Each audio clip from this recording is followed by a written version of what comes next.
Welcome to AP 23 channel. Chanakya నీతి ఇలాంటి ప్రదేశాల్లో ఎట్టి పరిస్థితుల్లో ఉండకూడదు. చాణక్య అనే పేరు జ్ఞానానికి ప్రతీకగా సూచిస్తుంది. ఆ దైవిక వ్యక్తి అయిన చాణక్య యొక్క సూత్రాలు, తత్వశాస్త్రం జీవితం యొక్క కఠినత్వాన్ని బహిర్గతం చేస్తుంది. చాణక్యుడి మాటలు ప్రజలను ప్రేరేపిస్తాయి. అలాగే జీవితం యొక్క అర్థాన్ని తెలియజేయడంతో పాటు ప్రవర్తన ఎలా ఉండాలన్నది నేర్పుతుంది. కొన్నిసార్లు మీరు జీవితంలో అలసిపోయినప్పుడు లేదా మనసు పరధ్యానంలో ఉన్నప్పుడు మీరు చాణక్య యొక్క ఆదర్శ ఆలోచనలను చదివితే లేదా పఠిస్తే మీకు కొంత ఓదార్పు లభిస్తుంది. మానసిక చింతల నుండి మనల్ని తిరిగి శక్తివంతులను చేస్తుంది. విద్య, కుటుంబం, ప్రేమ, జీవితం, వృత్తి, స్నేహం, సంబంధం సహా అన్నిటిలో ప్రావీణ్యం పొందిన వారు తెలివైనవారు. ఇటువంటి వ్యక్తులు మరొకరి జీవితానికి మార్గదర్శకత్వం అవుతారు.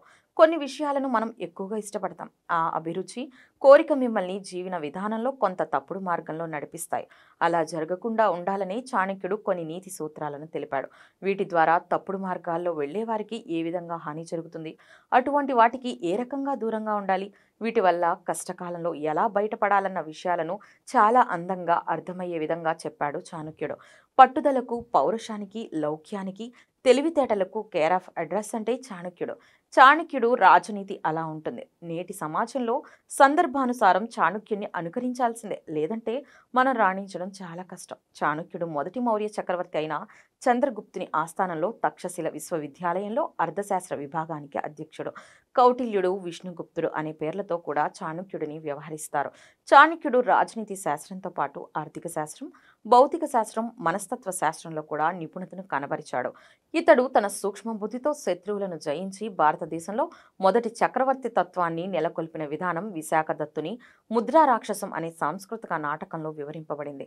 చాణక్యుడు రచించిన నీతి శాస్త్రం చాణక్య నీతి పేరుతో ప్రసిద్ధి చెందింది.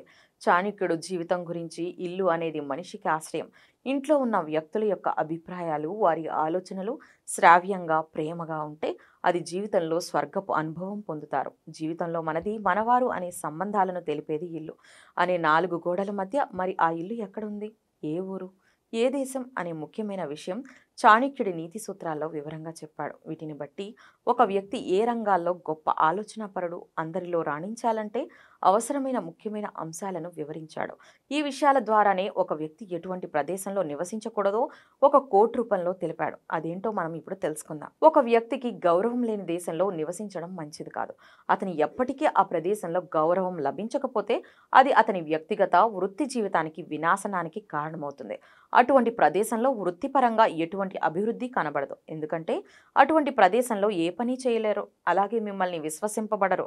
అదేవిధంగా ఈ స్థలంలో స్థానికుల నుండి అగౌరవింపబడడం వల్ల ఆత్మవిశ్వాసం దెబ్బతీస్తుంది. అతని వ్యక్తిగత జీవితంపై ప్రభావం చూపుతుంది. ఆదాయం లేని చోట జీవించడానికి ఒక స్థలాన్ని ఎన్నుకోనకూడదని చెప్పబడింది. మీరు ఉండాలని కోరుకునే ప్రదేశంలో ఆదాయం లేదా ఆదాయ వనరులు లేనందున అటువంటి ప్రదేశంలో మనుగడ సాధించడం అసాధ్యమవుతుంది. ఒక వ్యక్తి తనను తాను పోషించుకోలేడు, ఏ ఉద్యోగం లేకుండా గౌరవం పొందలేడు. ఒక వ్యక్తికి స్నేహితులు లేదా బంధువులు లేదా కుటుంబ సభ్యులు లేని ప్రదేశంలో కూడా నివసించకూడదు. మన వ్యక్తిగత పరిచయస్తులే అవసరమైన సమయాల్లో మాకు సహాయపడగలరు. ఏదేమైనా సంబంధం బంధువు లేదా స్నేహితుడితో ఉండవచ్చు. అత్యవసర సమయంలో వారిని సహాయం కోరవచ్చు. అయితే కొంతమంది వింత ప్రవర్తన కలిగి ఉంటారు. ఒకరికి సహాయం చేసే స్వభావం ఉంటుంది, మరొకరికి ఆ గుణం లేనప్పుడు పరిస్థితులను మరింత అధ్వానంగా మార్చుతాయి. అటువంటి వారికి దూరంగా ఉండాలి. అటువంటి ప్రదేశాల్లో మీరు నివసించడం కూడా మంచిది కాదు. అవసరమైన లేదా అత్యవసరమైన సమాచారం పొందడం సాధ్యపడి ప్రదేశం కూడా నివసించడం మంచిది కాదు. ఒక వింత ప్రదేశంలో ఉండవలసి వచ్చినప్పుడు అవసరాలకు అనుగుణంగా కొత్త విషయాలను నేర్చుకోవాల్సి ఉంటుంది.